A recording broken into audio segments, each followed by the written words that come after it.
Meeting to order for January 20th. All rise for the Pledge of Allegiance. I pledge allegiance to the flag of the United States of America and to the republic for which it stands, one nation, under God, indivisible, with liberty and justice for all.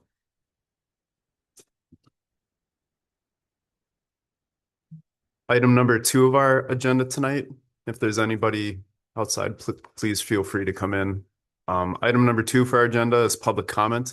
If anybody'd like to approach the council, approach the podium, just state your name and address. You can make public comment about anything that's not on tonight's agenda. If you're here for street improvements, we will have a public hearing moment for that specifically. So public comment for anything that may not be on tonight's agenda. Seeing nobody come forward, we'll close public comment. Item number 3, approval of the agenda. I move to approve. Second. Seeing a motion and a second, any further comment? All those in favor signify by aye. Aye. Opposed? Motion carries. Item number 4, consent agenda. I'll move to approve. Looking for a second for the consent agenda. Second. Seeing a motion and a second, any further comment? All those in favor signify by aye. Aye. Opposed? Motion carries for the consent agenda. Item number 5, public improvement hearing for 2026 street and utility improvements. I believe we'll have a short presentation from Randy and Bryce, and then we'll open the public hearing. Good evening. I'll start things off. My name is Randy Sabart. I'm city engineer. When the city contemplates making an infrastructure improvement and issuing debt under the Chapter 429 statute, it's required to conduct 2 public hearings. The first one is what we refer to as the public improvement hearing. That's tonight.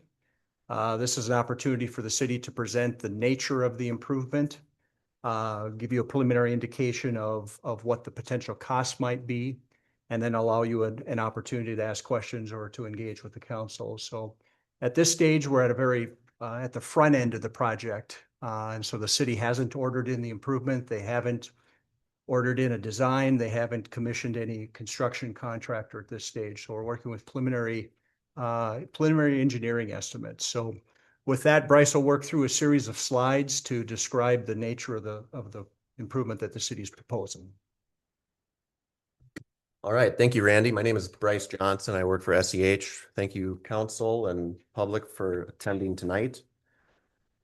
This is a public improvement hearing for the 2026 street and utility improvements. These are the areas studied that we will see next on this map. This is the north half of town. And this is the southern half of town. So as Randy mentioned, when the city contemplates these improvements, they base their studies off of a pavement maintenance plan that was created some years ago, I believe 2017, as you see, or 2019 is the most recent pavement maintenance plan. So we typically start from this, and sometimes streets are added or taken out due to their condition. They're improved earlier or later, but this is the basis for these project areas. This is a typical degradation curve for the pavement life cycle. So this is just illustrating the benefit of doing maintenance and doing projects at early enough intervals to expand the life of the pavement. So as you can see here, we'll typically do a seal coat, and that'll bring the quality of the pavement up. And if we do these maintenance activities early enough, it can really extend the life of the pavement. All right, we'll run through our project locations. First, we'll look at the Morningside neighborhood, circled here in red. So this is more of a close-up view. So what you see in magenta purple here is proposed to be a reclaim and overlay. In green is proposed to be a mill and overlay. So these are the existing conditions of these streets. Again, we've got Hill Street, Third Avenue Southwest, First Avenue Southwest, Foxmore Way, Second Avenue Southwest, Iverson Street, and Morningside Loop. Maintenance activities shown here. The proposed improvement, there is a portion of water main that's proposed to be replaced along Second Avenue, Third Avenue, a portion of Iverson Street, and Morningside Loop. First Avenue, Foxmore Way, and a portion of Second Avenue are proposed to have a edge mill and 1.5-inch bituminous overlay performed with curb patching as needed. So a bituminous overlay, we leave most of the pavement in place.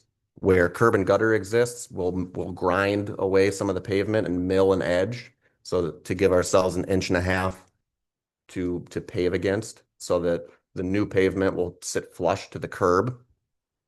If there is no curb and gutter, then we'll just overlay, and some shouldering may be needed. So Hill Street, Third Avenue, Iverson Street, Morningside Loop, and a portion of Second Avenue Southwest are proposed to be improved by a full depth reclaim and repave. What this entails is grinding up the existing bituminous pavement, bituminous surfacing and underlying aggregate material, and then blading all of that out, compacting it, and paving a new lift of bituminous surfacing on top of that. So you get a brand new road. So the full depth reclaim naturally is a much more robust fix, but is more costly as well. So those are generally the two improvements that we're proposing throughout the project area. So I'll be a little more brief with the next slides, and I'll just tell you which streets are proposed to be improved. So just some existing condition photos. You can see typical pavement degradation here.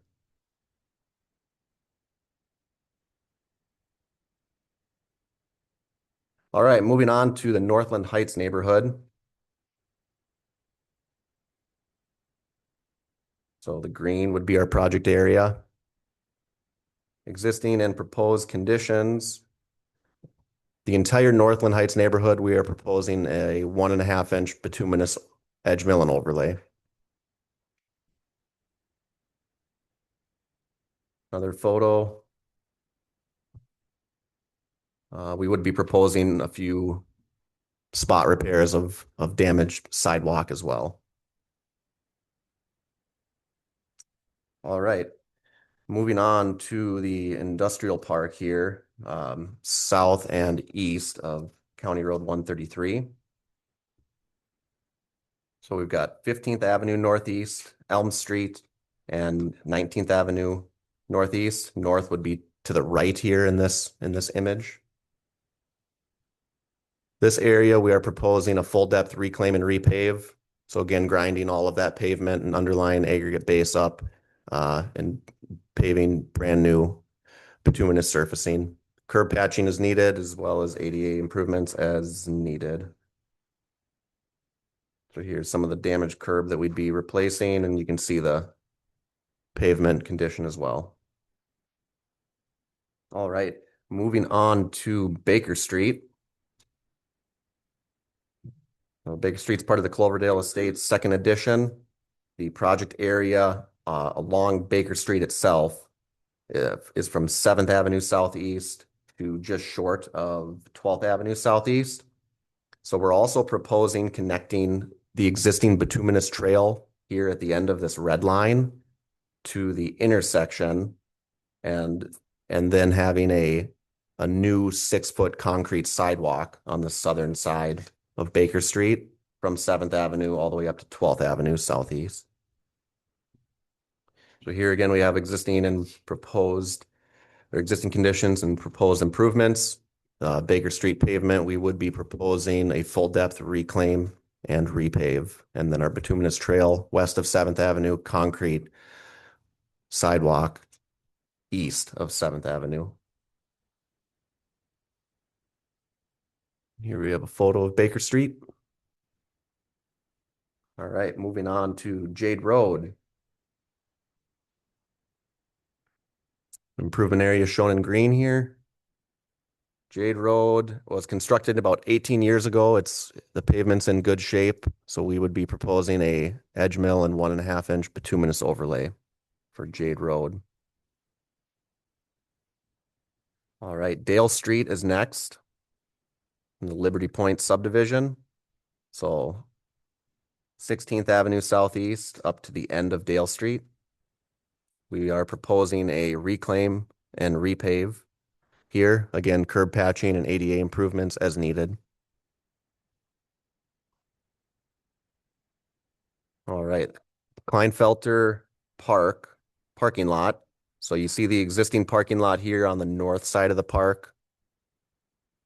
We would be proposing a new parking area here coming off of Kleinfelter Way East, which would include curb and gutter and bituminous surfacing, as well as a small sidewalk connection to the existing trail here.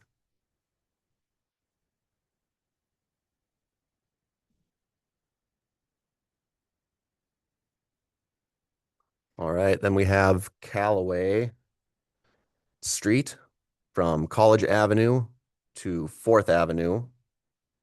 We would be proposing a edge mill and 1.5-inch bituminous overlay for Callaway Street. The street's about 21 years old currently. All right, probable cost.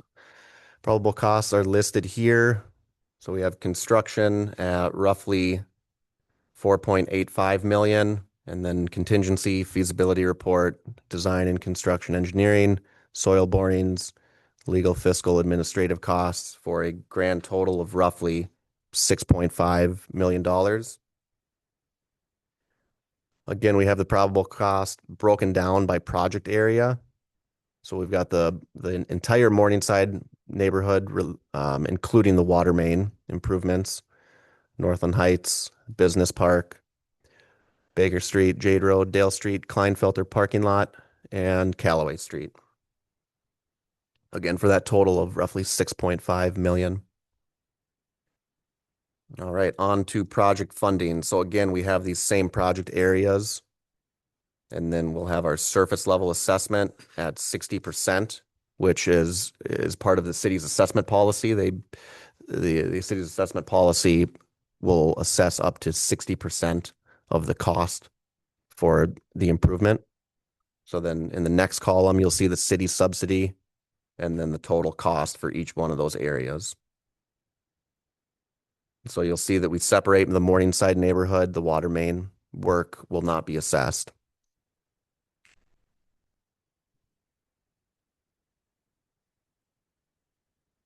Okay, so these are just some slides on the preliminary special assessment info. So again, the policy of the city of St. Joseph is that whenever infrastructure improvements are constructed that do provide a benefit to the public, those costs shall be levied against the benefiting properties. The city typically commissions a special assessment benefit analysis, which will look at the improvement and look at the neighborhoods and essentially tell us what the maximum level of special assessment that can be applied to those properties are. So again, up to 60% of street and overlay and reconstruct costs can be assessed. So then 40% or more of those costs would be subsidized by the city. These special assessments for the surface improvements are calculated on the basis of the frontage per lineal foot of your home. So a regular rectangular lot, 100% of your lot that abuts the project will be assessed. For a corner lot, you're assessed 100% of the short side and 50% of your long side if you happen to have an improvement on both sides of your property. For regular lots, we typically take the average width of the lot abutting the improvement. So as you can see in a lot of the developed areas in town, you'll have pie-shaped lots. A lot of folks where you'll have a wider front on the street and then a narrower rear lot line. So we'll average that rear and front lot line to make it as equitable as possible. So if you have more facing the road than in your rear lot line, that'll be averaged out. So you're not paying more than somebody else that's got a smaller area facing the street, abutting the street rather. So the selected assessment basis or methodology is meant to balance equity and distribution of the special assessment. The special assessment payment terms and interest rate will be determined by the council prior to the special assessment hearing. So as Randy mentioned, that special assessment hearing is the second of the 2 required assessment hearings. So again, the payment and terms would be set by the council prior in between now and that special assessment hearing. Okay, these are the preliminary special assessment rates. So again, we break down these areas. We kind of put all these the different street segments into chunks and then apply a special assessment rate to each one of those streets. So this would be the rate per lineal foot for the special assessment. So again, we've got the areas here and then our buckets of assessment and improvement areas here. So as you can see, generally the 1.5 inch bituminous overlays are on the cheaper side, much less material, less work. And then our reclaim and repaves are more of a robust fix, but more costly.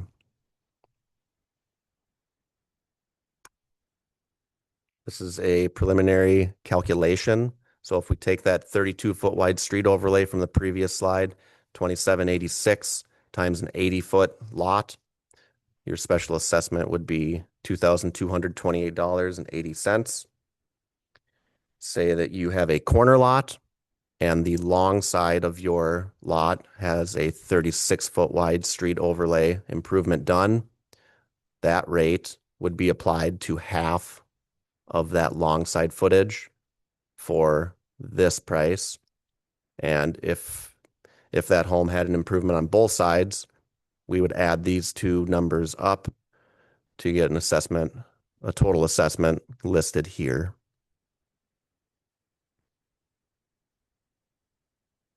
This is a preliminary schedule for the rest of the project. We presented the feasibility report to the council in December. We sit here tonight on the 20th at the public improvement hearing. So council could order plans and specifications in February, authorize advertisement for bid with a public bid opening potentially in April. So after that point is when council could declare the cost to be assessed, where they would set the special assessment hearing date. And that special assessment hearing date could be held on May 18th, followed by the award of the construction contract, with construction tentatively starting in June of this year and being complete by July of 2027. All right, with that, we can take any questions that the public has or the council. I have none at this time, counselors. So with that, we'll open the public hearing. If you have any questions at all, just feel free to approach the podium. Just state your name and address.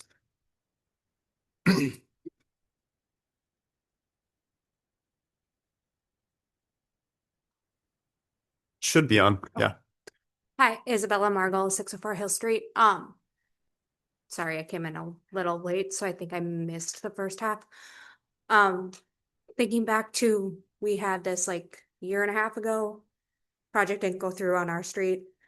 At that time, they were talking about if it was held off any longer, we'd possibly have curb and gutter put in. Is that a possibility? Or not at this point?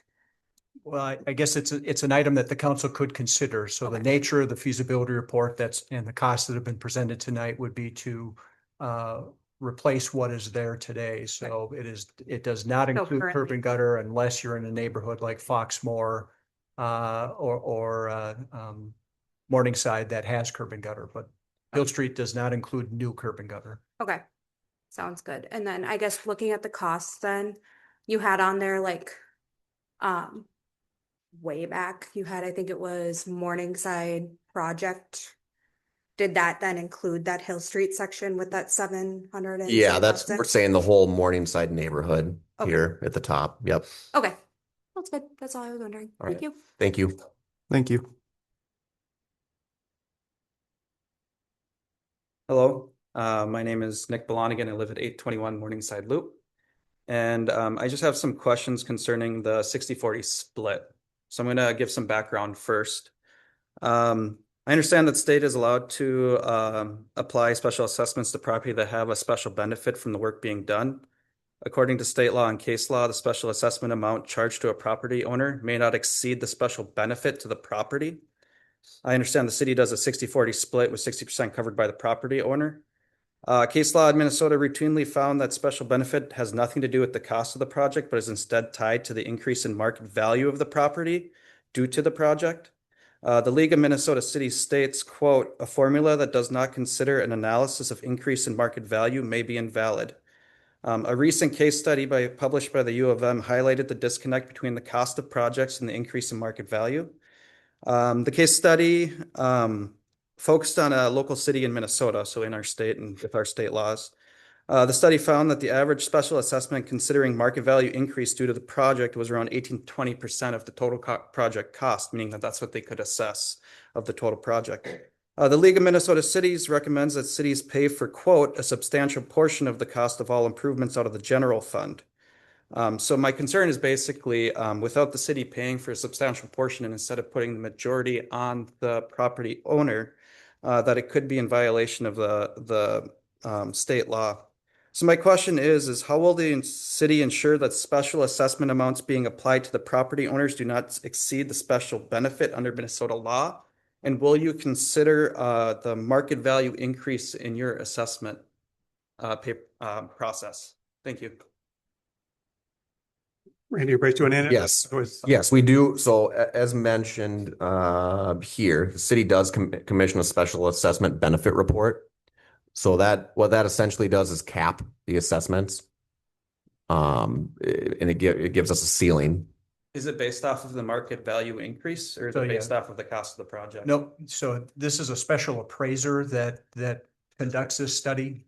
So they take a look at before and after conditions between similar projects, similar streets. And so they provide an opinion to the city on the increase in market value due to the nature of the improvement. So we have to start somewhere in terms of presenting numbers to you. So the city's assessment policy is deliberate to describe up to 60%. And so the numbers that you've seen on the slides and your handouts, in theory, show the maximum amount based on our estimates at this time. Those numbers get adjusted after the assessment benefit analysis is conducted, as well as after the city has gone out for bids for the work. So we have to start somewhere, and we're working with preliminary estimates and the maximum that the policy would describe. Thank you.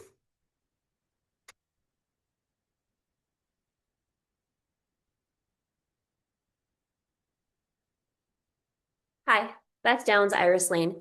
I think about a year and a half ago on Iris Lane in the corner of 13th or 14th, we had a pretty big water main redo, and I'm wondering about that portion, if you're not going to touch that portion of the road, and if those estimated costs reflect that you're not going to be redoing those roads again. So that's one of the reasons why this project was delayed. Many of you may recall, the city originally proposed this 2 years ago. It allowed us some more time to take some soil samples to try to better understand what was contributing to the water main leaks. And so the area that you said, Iris Lane, that you're, Bruce, could you go back to that?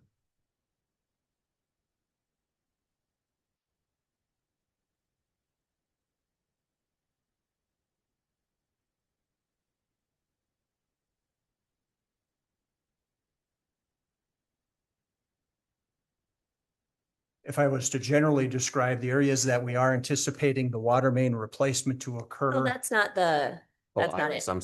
I'm sorry. The storm sewer. Storm, yeah, I don't know what it was. It was big. So that, There's a yes, hole in the ground for a that wasn't water main, that was storm sewer. So it Okay. was a different type Yeah, of. so the problem. corner there, and I can't read it from here, even with my glasses, but yeah, right out there on that corner.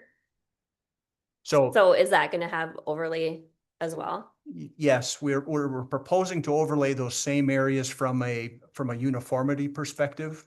We are not proposing any other drainage improvements or water main in this area. So in the Northland neighborhood, it is purely surfacing. Okay, I guess I would just ask the council to rethink that as far as cost, especially if you are gonna do a max of 60%. And I know that's not set yet, you're being conservative for us, but if that's truly part of the cost, I would very strongly suggest you think about cutting that out of the project, because there's no reason to pull that up and redo it again, just for uniformity. As someone who lives right there, that would be super helpful. Understood. And we are just proposing an overlay where we'd mill the edge. We're not ripping up the whole road like it was before. That's still the project. 36.78 a foot though, right? On a corner lot, right? $4,400. No, thank you, right? Understood.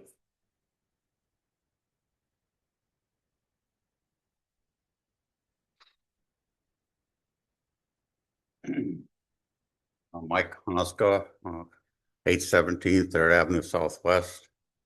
I was wondering if you could just kind of go over what's going on with this water main stuff and the history stuff, because our street's supposed to be redone completely. I mean, ground up and redone. Some of the streets nearby are just going to be overlaid. There's obviously something went wrong or something with the water mains or something.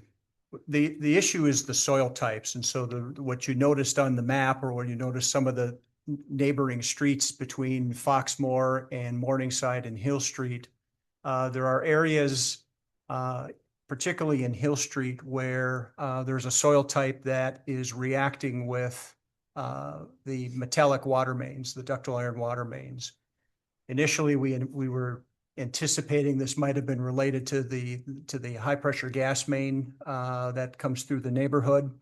We conducted some additional testing to see if there was what we call electrolysis, or this is a process where stray current comes off of the cathodic protection system on the gas main and attacks the water. Those tests were inconclusive, or were not contributor to the pitting that we were seeing on the water main. So then we directed our attention to the soil types that are predominantly in Hill Street, parts of Third Avenue as well. And so the areas that we believe are going to be, what should I say, immune, are the areas that generally have granular soils. And so the area that you see in green, and possibly some of the far east end of Iriston, closer to College Avenue, tended to be granular materials. Elsewhere in that neighborhood, clay type soils, and it's the clay type soils that we're finding are attacking the ductile iron pipe. So what we've estimated in terms of a replacement is to replace the ductile iron pipe with a plastic pipe that would be inert with respect to the soil types that are predominantly on those streets. Wasn't that pipe 6 feet underground or something? It actually 8 feet underground. So like you're talking about digging up these streets, like digging all the way down in front of my house. We would have to dig down to Rip out expose that. that water main to replace the water main. Yes, that I mean, is it's- correct. Somebody lose their job or somebody gets sued for that. I mean, that's, somebody put the wrong stuff down. Actually, this is the first time that this has happened in St. Joseph. The St. Joseph has been a ductile iron pipe community since the first pipes have gone in the ground.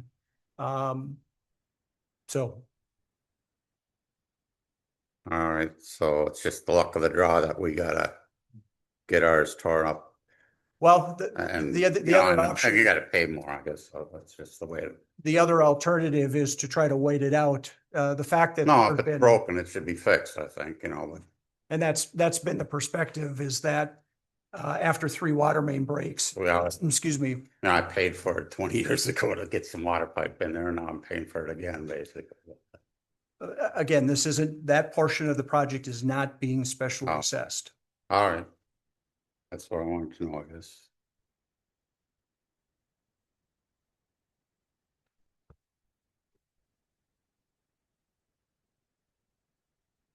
Mark Harding, excuse me, 815 Morningside Loop.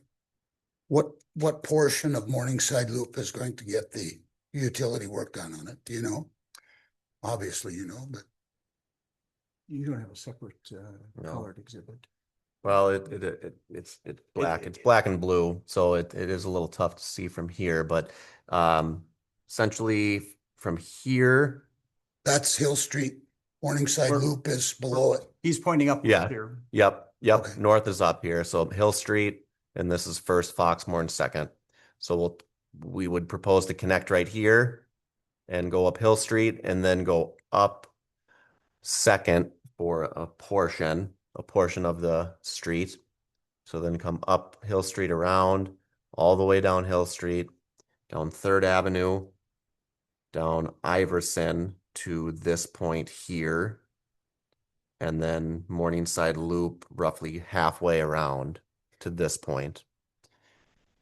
And so that's the best estimate that we can make at this point. And as that excavation is occurring, if we find granular soils and the pipe looks to be intact, then wouldn't propose to replace it. So when they do the excavation, do they take up the curb and gutter and?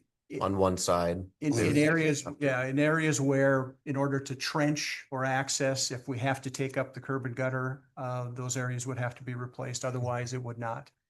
All right, thank you.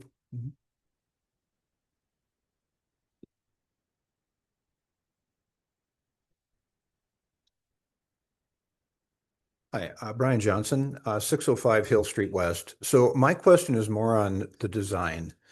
So if you look on Hill Street where my property sits, about half of that area drains to the west because of the grade. And the other, as you get to the top of the grade, going east, there's no ditches on the north side of the street. So what tends to happen is if there's additional water, it tends to drain across the road about where the W of west is there, where you're little, about there. So then it has to drain across the road all the way down to the intersection where it runs again to the south. Not an engineer, but have worked in facilities for a long time. It seems to me that water on asphalt, freeze thaw, that is actually a causeway in a sense, seems to me that that wouldn't be the best design intent.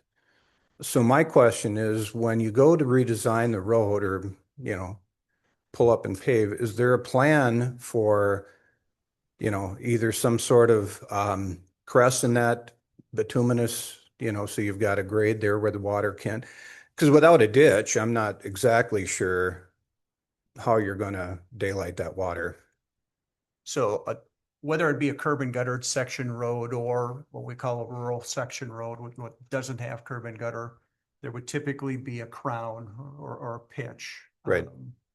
Most people don't even notice it, but just about every road that you drive on has a crown to sheet drain the water off to the side as you just Correct. drive. And I would agree with the things that you said, that freezing water on the surface of the bituminous is not a good thing from a safety or long-term performance. And that's just it. If that water freezes, it's a pretty steep grade. And I feel sorry for my neighbor that lives straight across the intersection. I've met him in his yard before.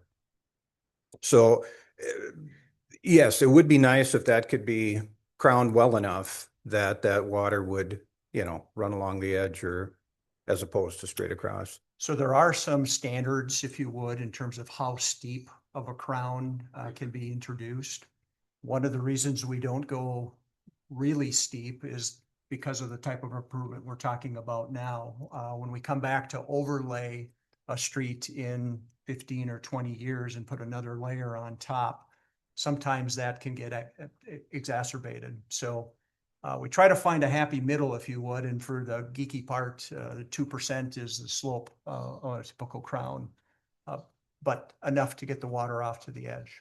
Yeah, because otherwise the only other solution seems to be, some sort of.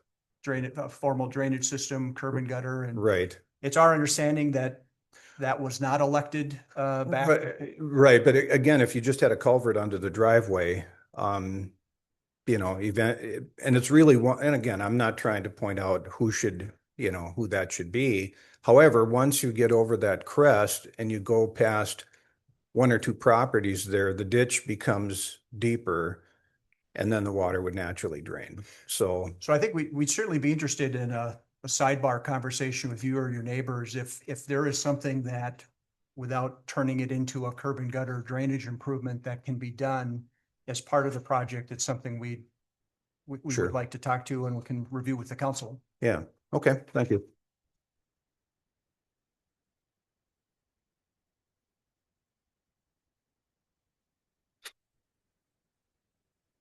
I have one more question and it's concerning, when they dig up the road and they turn off the water to replace the water mains on Morningside Loop, how long will we be without water? And, what's the plan for getting out of there since, there's no other exit for me to leave my house? So on this type of a project where we have to reconstruct a water main, part of the project would involve a temporary water system that the contractor installs basically above ground. So you'll see a header pipe that'll be strung along the boulevards with a line that runs to your house. And so that feeds domestic water while the main water main is out of service. So there'll be a temporary water system that would be used. So they're usually, they have to disinfect, they have to chlorinate it.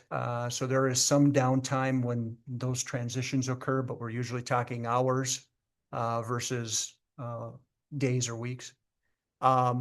As far as the access during construction, I won't sugarcoat that when you're digging in a street or digging a trench, there is some inconvenience. There are some, when they're working particularly in front of your lot, there will be periods of time where you won't have direct access to your driveway when they're digging. The contracts require that they backfill their trenches, and most of our contractors are pretty good about allowing people and maintaining access, especially seniors or other folks that might have accessibility issues. We try to flush those out at the front end of the project so we know where we have to pay additional attention from an access perspective. So there will be periods of time where work is in front of your house that you won't have direct access, but at the end of the day, the contractor's backfilling the trenches, you'll be able to drive up and get close to your house and or into your driveway. All right, thank you. The only thing I'll add to that is the contractors do a really decent job of door knocking. So if you're not going to have access from a certain time on a certain day, they'll be door knocking and or putting door hangers and letting you know that. So you should know ahead of time. So unless the communication stream breaks down, people shouldn't get trapped one way or either in or out of your house. And so the other thing that happens in addition to the contractor personnel that Ryan's describing, city also has additional observers of the construction. And so they're also trying to pay attention to who's coming and going and getting the word of mouth out. So city will produce newsletters based on the contractor's schedule. So we'll do our best to try to keep the neighborhood informed of what the contractor's proposing on a week-to-week basis. Dan Felix, 600 Hill Street West. Couple of things.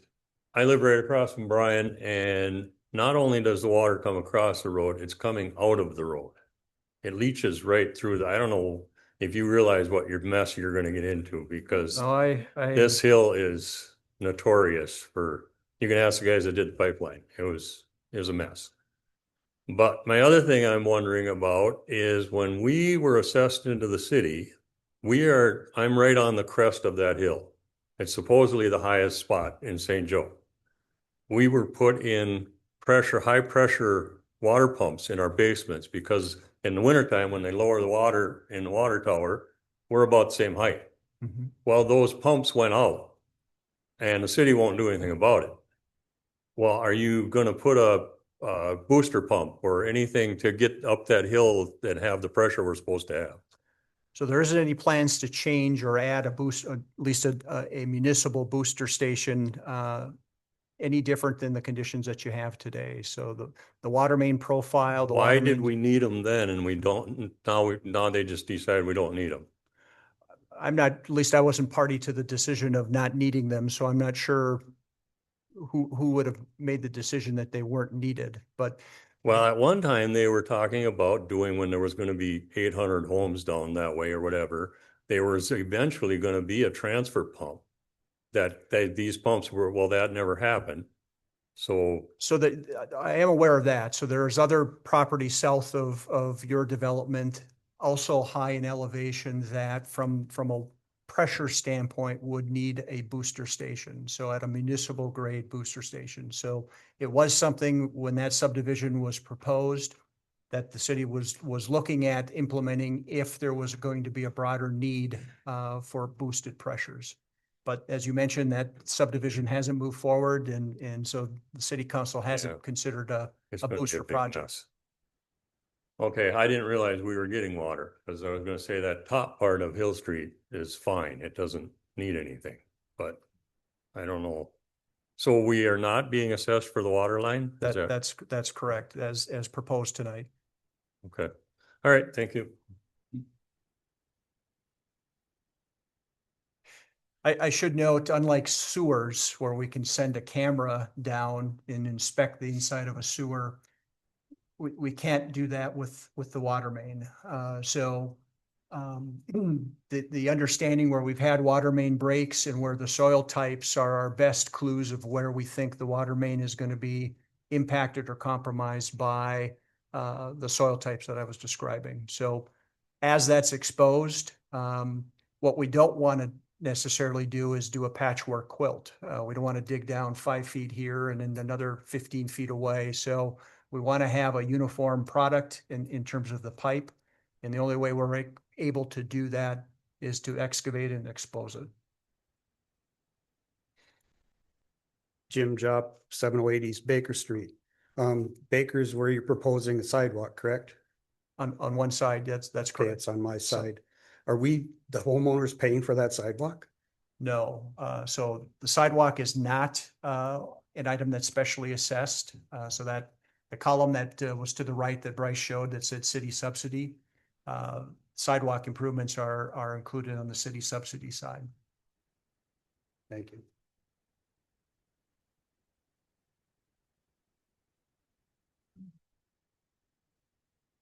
Ann Hoddish, 804 East Baker Street. Is sidewalk something that we can not have on our property? Oh, that's the purpose of this evening's meeting for you to provide that input or testimony to the council. I mean, that's part of the reason I bought the property where we bought the property, because it didn't have a sidewalk on it. It's not something that I'm interested in having on my property. Is that something that we cannot have on our property? I mean, why are we all of a sudden having a concept of having a sidewalk on this road? I've lived there for like 20 years without a sidewalk. So I'll try to tackle that question. There is a continuity challenge, if you would. Bryce, could you pull up that portion? So if you look to the west of 7th Avenue, there's a bituminous trail in the Graceview Estates subdivision. And then there's sidewalk when you get east of Baker, or east of I guess the east side of Baker is the best way to put it. So the city is looking at continuity in its pedestrian system and to be able to connect to other areas, in this case, City Hall, the park, coming to the west. And so one point of clarification, the sidewalk isn't constructed on your private property side. It's constructed in the public right of way, but I realize the boulevard, for some folks, they still see it as their front yard, but technically speaking, it's constructed in the public right of way. I understand that, but there's certain restrictions or that we have to follow according to the city if we have a sidewalk adjacent to our property, which is right away. And that's accurate. There is the winter maintenance aspect of having a sidewalk in the boulevard in front of your parcel. That is correct. Correct. So it's not, and what you're describing is a walking path on the neighboring property.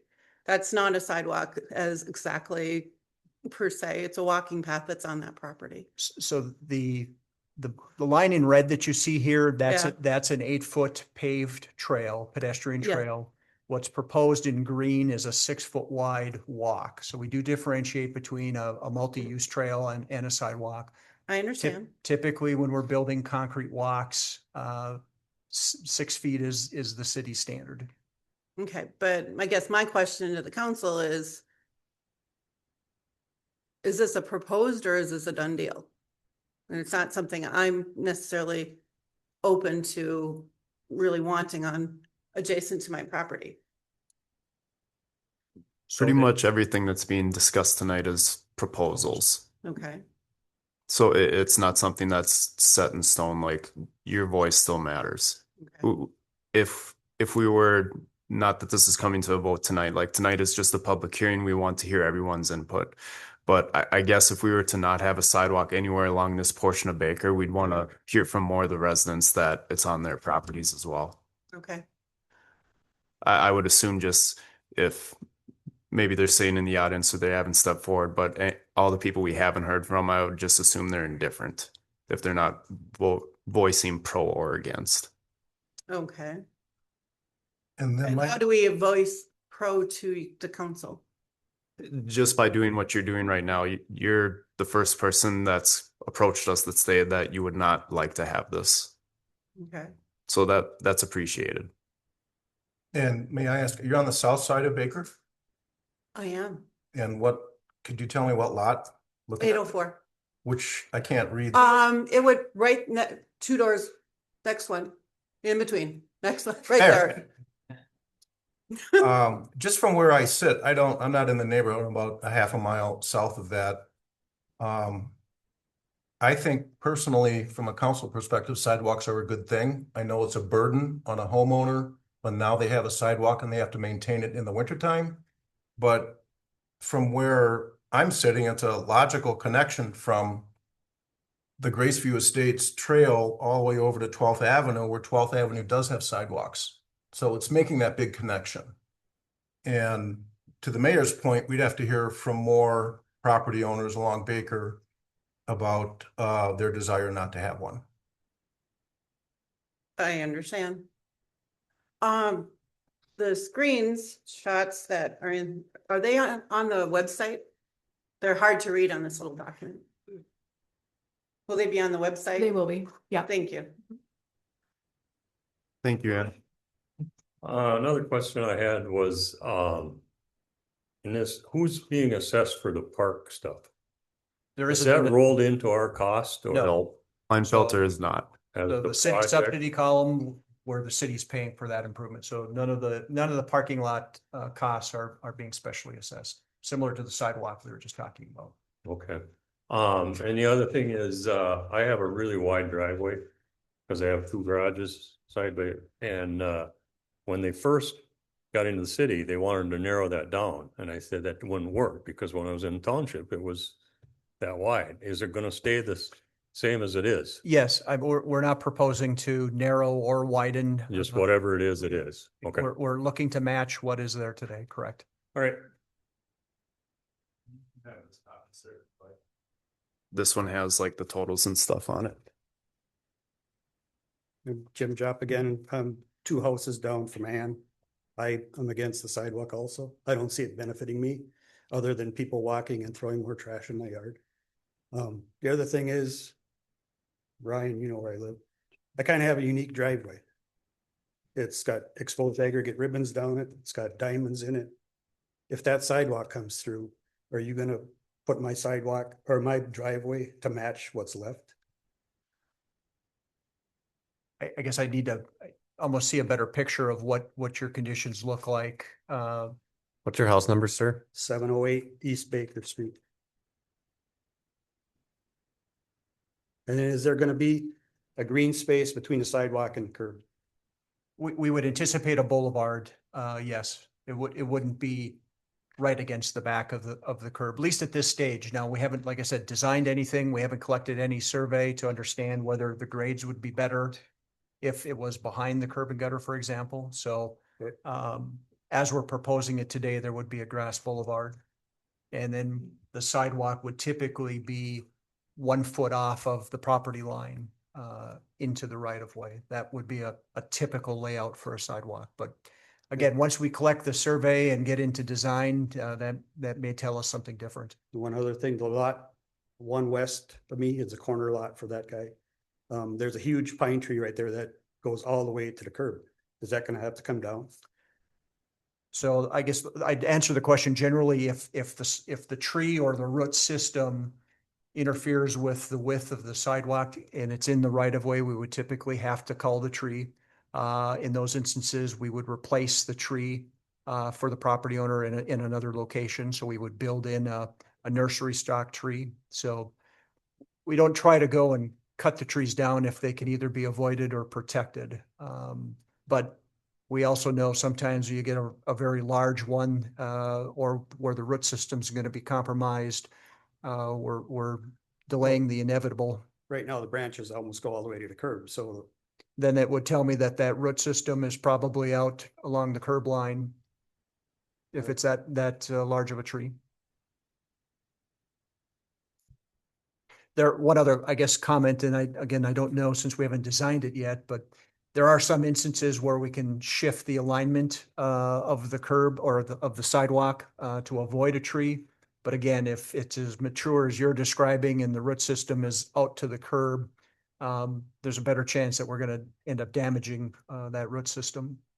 I was just asking, when you do design it, that you contact people. That's what we're gonna do. And you said that was in front of which lot? I'm not 708. 708. So This whole word is addressed again, 7. These two trees right there. okay, thank you. My neighbor also has a tree that would affect on the other side of my property, 804 Station Street. So again, until we have the survey and really understand where the trees are gonna where they may interfere or where we can avoid it, we're simply taking notes at this point. Thank you, Ann and Jim, for your comments. It's honestly instructive for us to hear multiple people from the same street that do not wish to see the sidewalk there. I would implore you to reach out to your other neighbors, that they either reach out to City Hall or like us counselors, myself, because if we have a majority, and I'm just trying to count real fast, but I think there's 9 properties that are along Baker Street there that the sidewalk would be immediately implemented or affected into their yard. If we have a majority there, that gives us, the substance and knowledge that we should not have it then. So authentically, thank you for expressing what you have.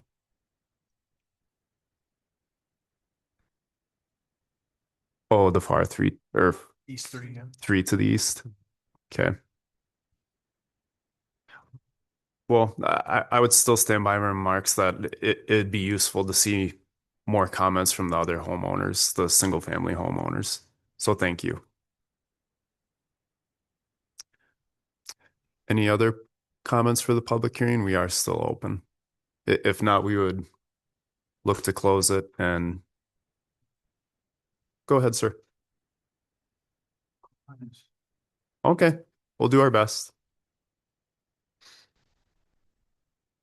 Okay, I'm on Randy Broda. I'm over at 3rd Avenue Southwest and neighbor to that guy over there. And when they did that project the first time with Sands Incorporated and they bought the field and across and they did all that, there was no indication of testing these things out, but yet I already told them on the hill there, yeah, right there, that farm there.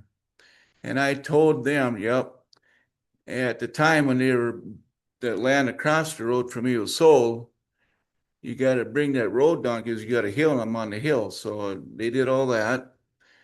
Told them a lot of things. I got a lot of the same soil. So when they built on Iverson, a lot of springs in that field. But I believe it was Jerome Salter and a few others that did that. And you're looking at, cannot revert these springs down with any kind of soil. And the reason that you got different metals on any kind of material, you don't know what you have. So when they put that pipe going across here, that natural gas pipe, There's a lot of different soil I've seen come up. I don't know, forgot what they call them. It comes up and they got your spills and they got to pay the landowner and all that. And I got a swamp up on a hill, which should be indications on the flooding part on. So you got some problems here.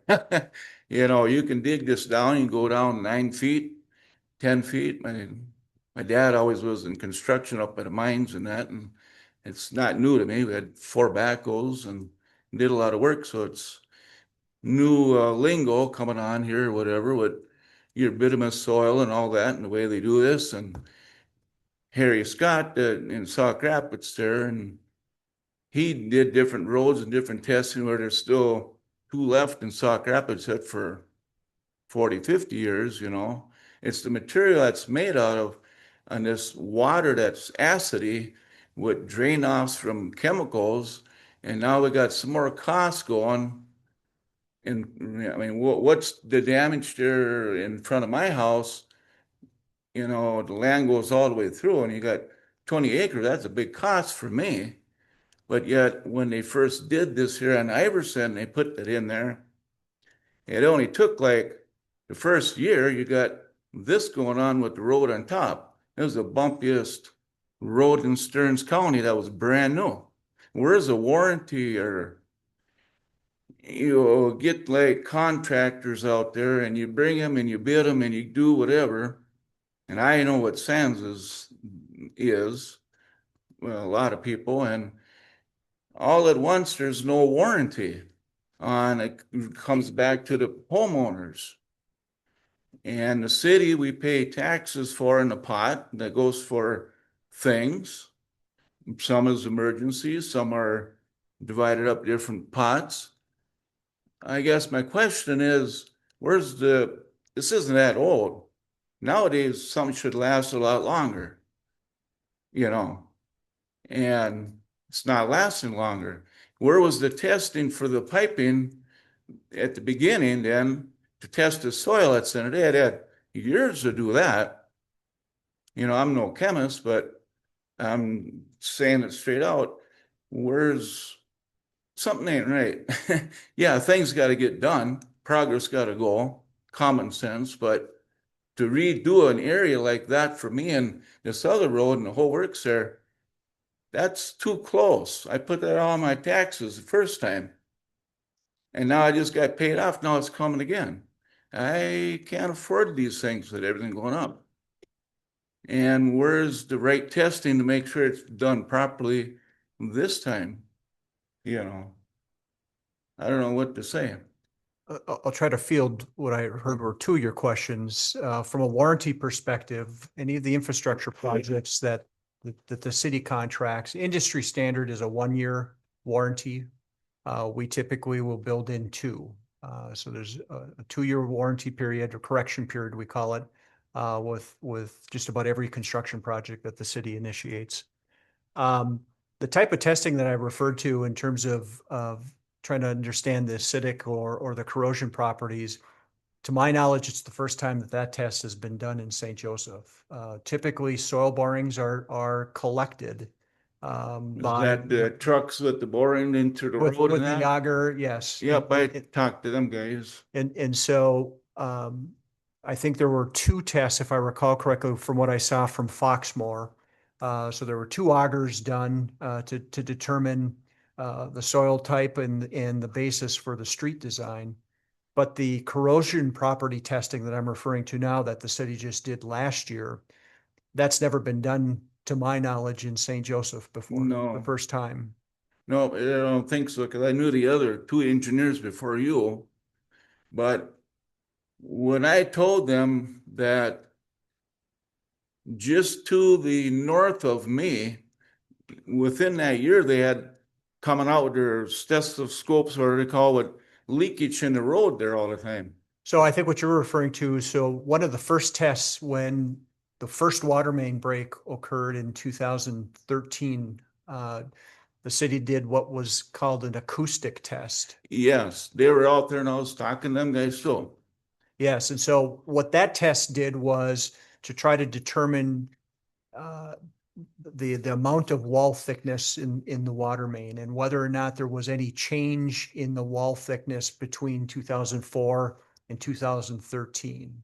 And the test showed in one area, I think it was of Hill Street, that there was like a 10% loss of wall thickness. The other areas, it was inconclusive.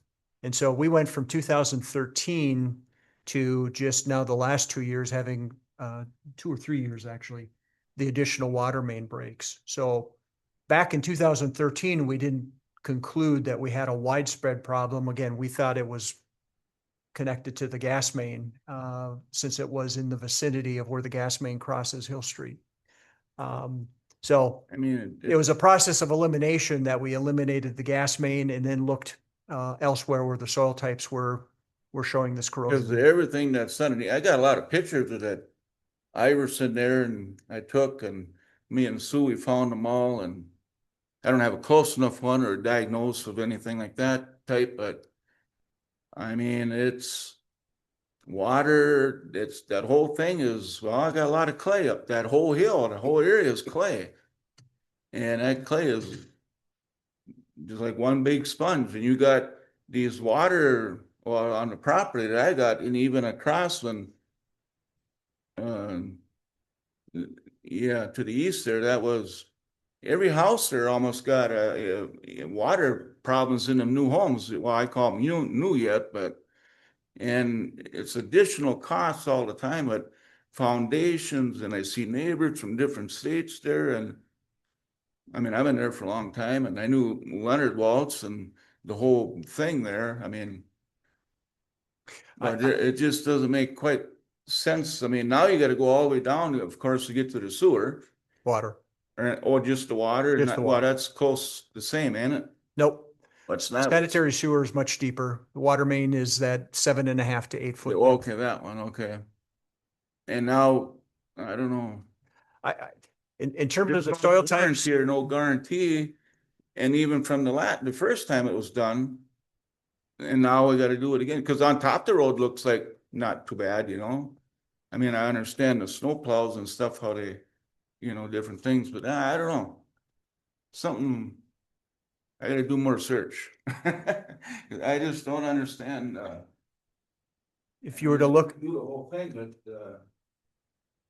so that don't become a problem again.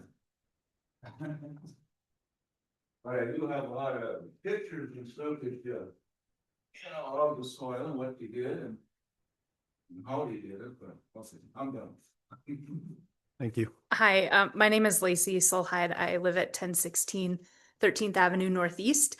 I just had 2 questions. One, have you guys considered updating the pavement from County Road 75 on Northland Drive through like past the Dollar General? Because that feels like an area that needs to be looked at sooner than that later. project is on the city's capital improvement plan. Awesome. In the very not too distant future. So that segment from 75 to up towards Gumtree. Yeah. Is on the city's radar screen. Lovely. That needs some attention. And then my other question is how do the homeowners pay the assessment? Like, what does that look like? Are we paying it in like one lump sum? Are there payment plan opportunities, or does that come at a later date? So if you're to Google something afterwards, if you Google 429 statute, a lot of the payment requirements are defined by statute, but the city, when we get to that point, the city hasn't set the interest rate or the term. It's 10 to 15 years as a common term for essentially the loan. You'll have an opportunity after the council adopts the assessment roll. There's a 30-day period to pay the assessment in full if you were to avoid interest. If you wanted it to go the term of that assessment period, it could be collected with your property taxes. Okay. So again, we'll have those details spelled out at that second hearing, but there is an option to make payments over the term of that special assessment loan. Okay. Thank you. To go back to your first question also, Lacey, the Northland Drive was delayed because we were also waiting on the Elm Street connection to be completed. Not that we had finished Northland Drive. have Elm Street occur, then we have to do it a second time. I just want to bring up the same thing I did last year. How you get to call this an improvement and that my property is a benefiting property. How am I benefiting? I'm not going to have anything I don't have now. The condition of the road, and that's one of the reasons why the water main isn't specially assessed, because admittedly, it's more difficult to But demonstrate. an even the improvement. road surface, it should be just maintenance. It's not improvement. You're not changing anything. It should be typical maintenance. I guess I disagree, or at least we'll have to agree to disagree on whether it's considered an improvement or not. But like he was saying about the 60/40 and the benefit of my property is not benefiting at all. It's the market value though. So if you were to sell your house after the improvement. That wouldn't change at all. You have a road in front of your house and now you have a road in front of your house. But it's not a 20-year-old road. I don't. So the market does look at those things differently. I would think if you talk to a realtor, they would not agree that would change anything. I don't know, I could be wrong, but to me, it seems that part should be made. I guess one clarification, what the city defines as maintenance activities during the course of the road's life is the crack sealing and the seal coat or the chip sealing activities. So we're typically seal coating cracks on a 7 to 10 year frequency and a aggregate seal coat on a similar time frame, 7 to 10 years. And so it was deliberate that we showed those activities during the course of the street's life. That's what is considered routine maintenance.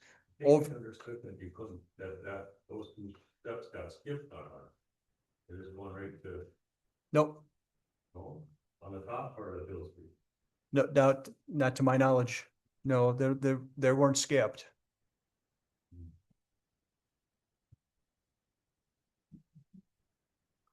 Anybody else before we close the public hearing for the evening for the street improvements?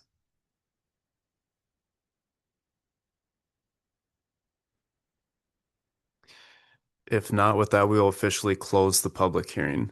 Tonight was purely informational and also informational for us to hear input from you. So that'll be then a discussion for the street improvements. As Randy and Bryce had mentioned, we're still on a schedule. Tonight was just a hearing, information exchange between both of us. And then there's future items that we're going to be addressing in future meetings. If you have any questions, please reach out to the city as counselors, just any of us, we can help at all. Moving on to item number 6, Sisters of St. Benedict and their project.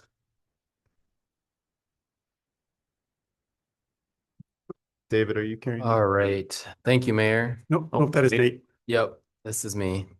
So for your consideration this evening, if Amanda can switch over the presentation, thank you.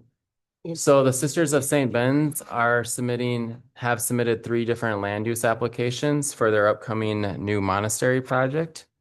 Just some background here. The new monastery will be an all-in-one campus, including the chapel and living quarters.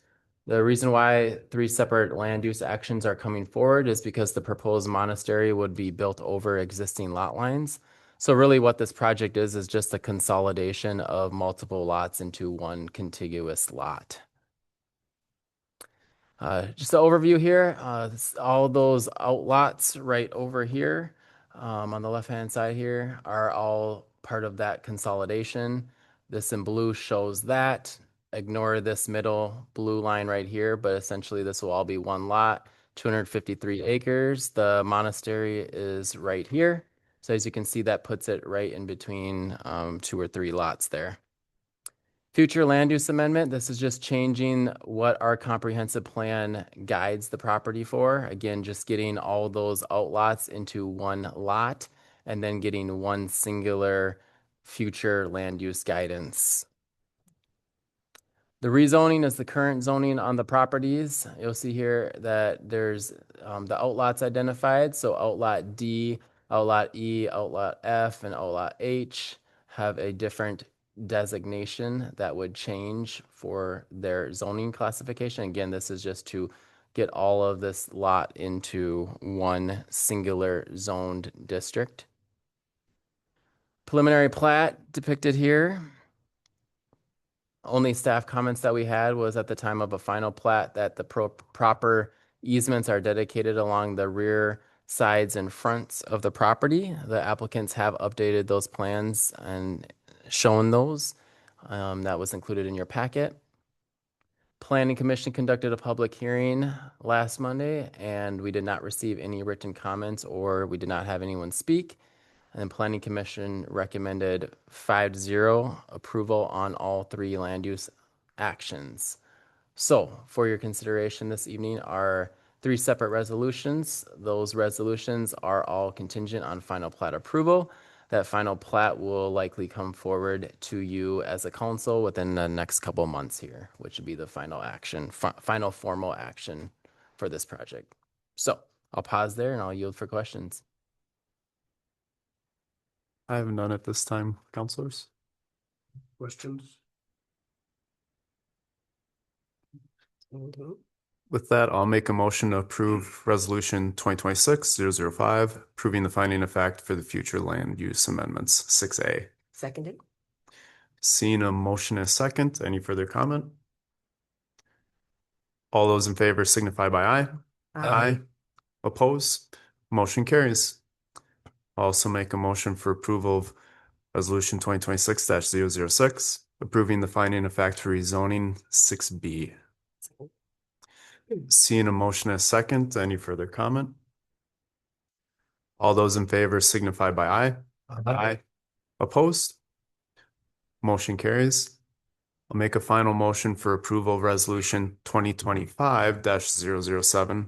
Is that correct? Should that be 2026? 2026, yeah, apologize. Still living in the past, apparently. I'll correct my motion. Approval of resolution 2026-007, approving the final plat 6C. Seconded. Seeing a motion and a second, any further comment? All those in favor signify by aye. Aye. Oppose? Motion carries. Thank you, ladies. Thank you. Sisters. I was trying to be kind. Ladies, sisters, young women.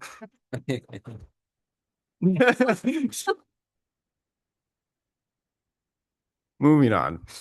Item number 7, ordinance amendment 502.04 and 502.50.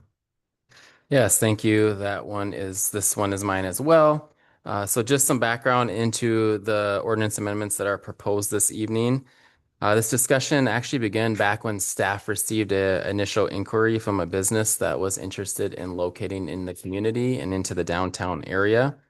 Once staff looked at our current zoning ordinance, we found that there are no listed tattoo or body art establishments listed in our zoning ordinance itself, either as permitted or conditional.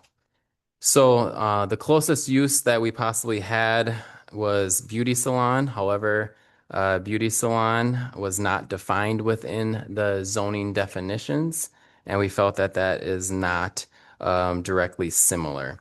So we brought that to the Planning Commission to get a interpretation ruling as well, to see if they agreed with staff on that.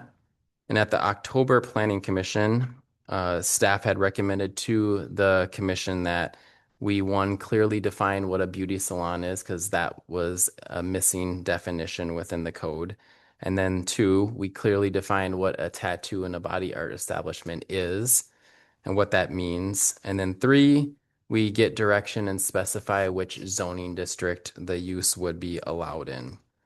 So after reviewing draft language over the past subsequent months after that October meeting, the Planning Commission had recommended at their last meeting and conducted a public hearing last Monday to add that definition for a beauty salon, add a definition for the tattoo and body art establishment, and then also allow tattoo and body art establishments in our B1 zoning district, which is our downtown zoning district.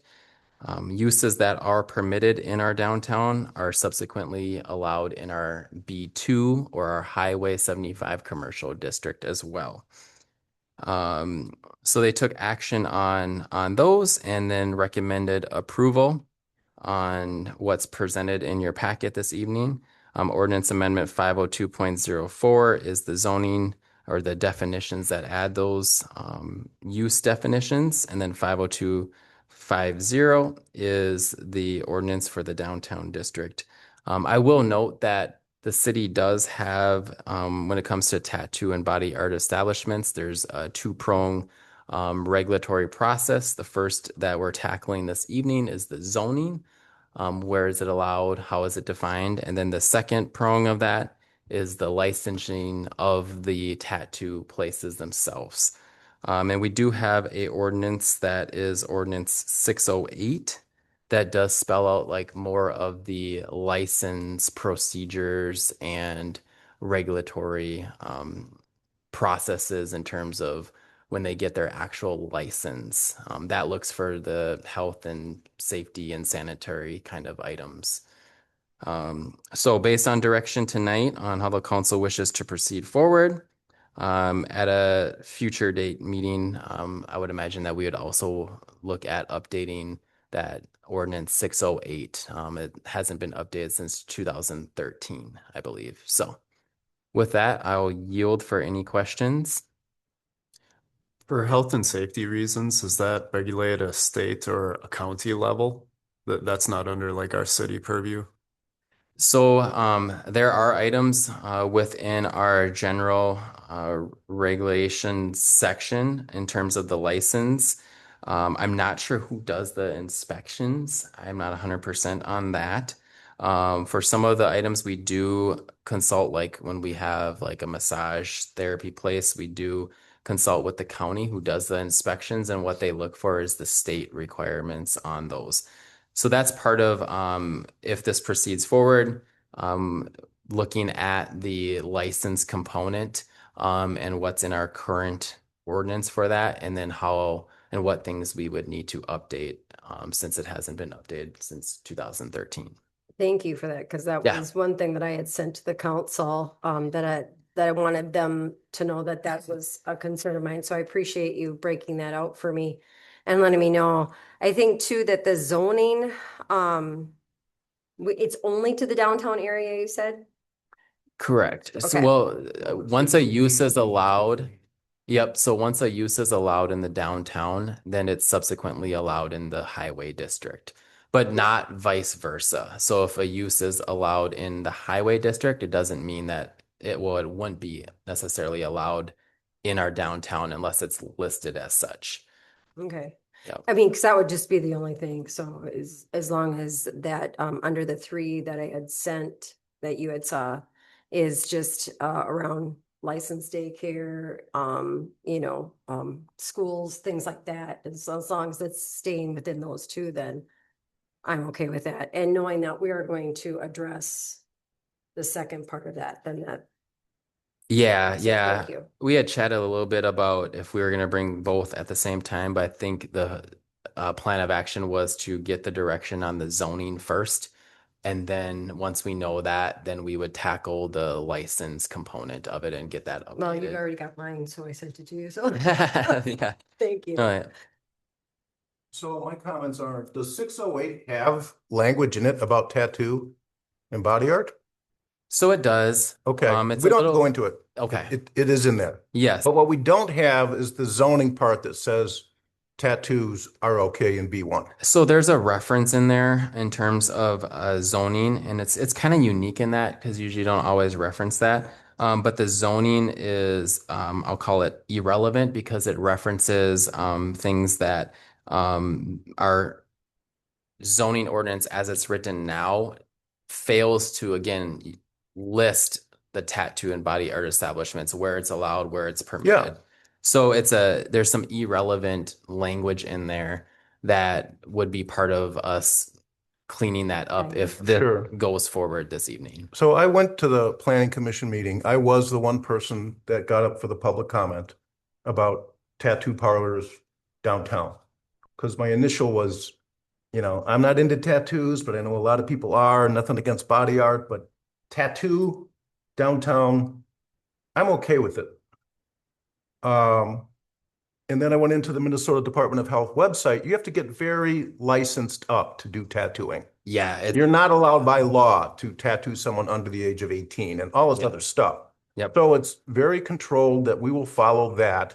The only thing I have a problem with, and I don't know if it warrants tabling this right now, Nate, or amending it now, which came out of planning, is by putting tattoo on the same line as beauty and hair salons.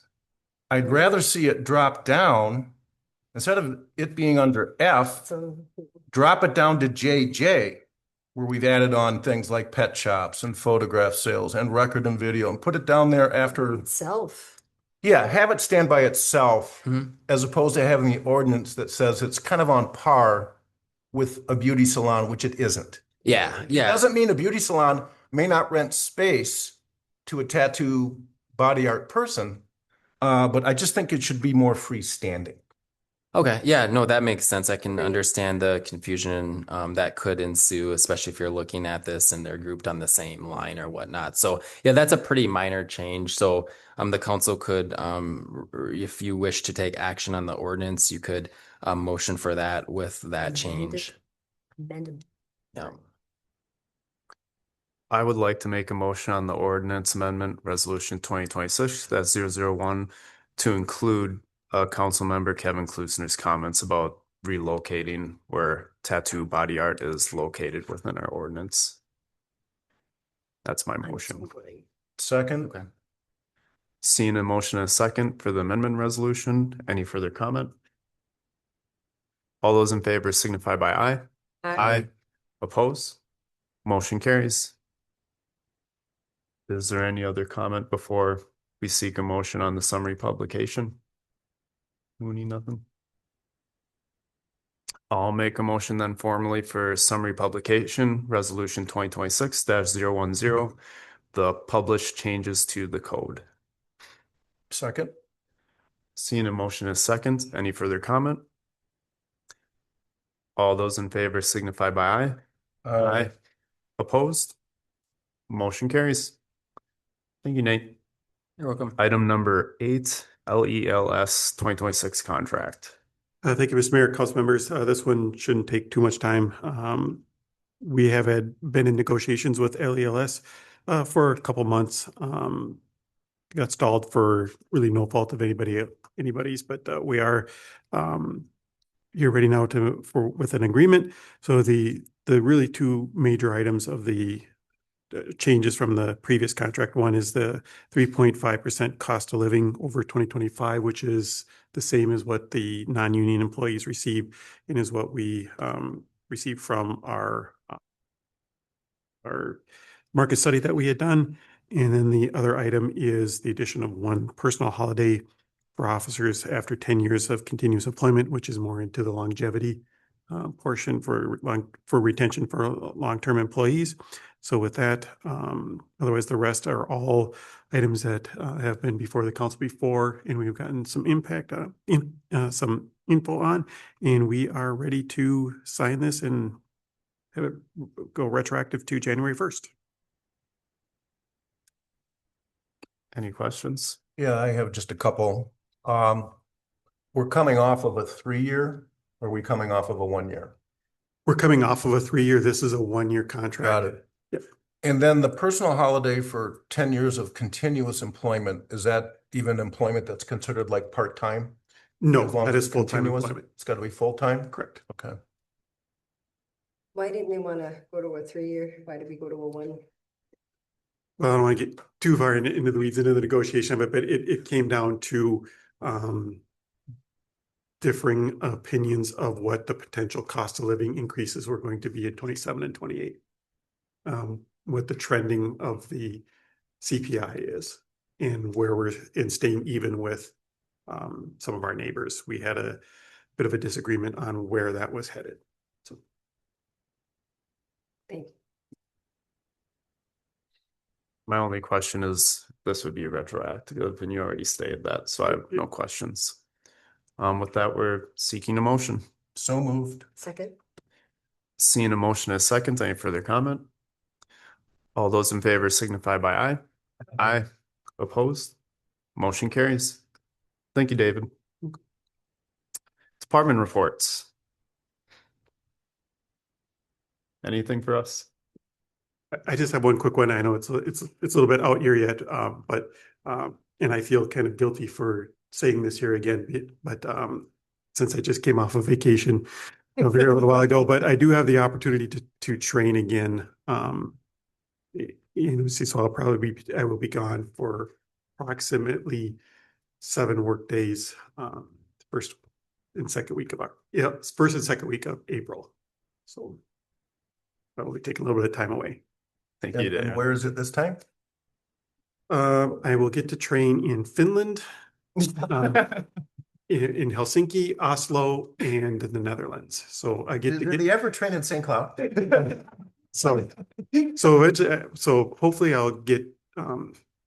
My goal is to get beat up on every continent except for Antarctica. So.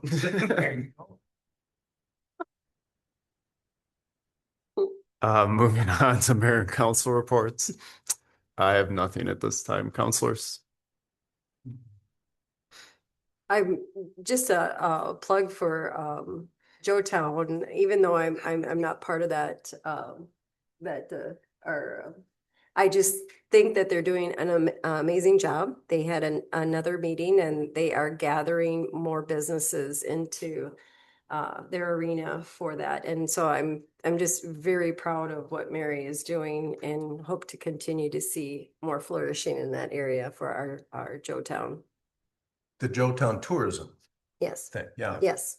Yeah, Mary, Brian, and Mhm. Ann.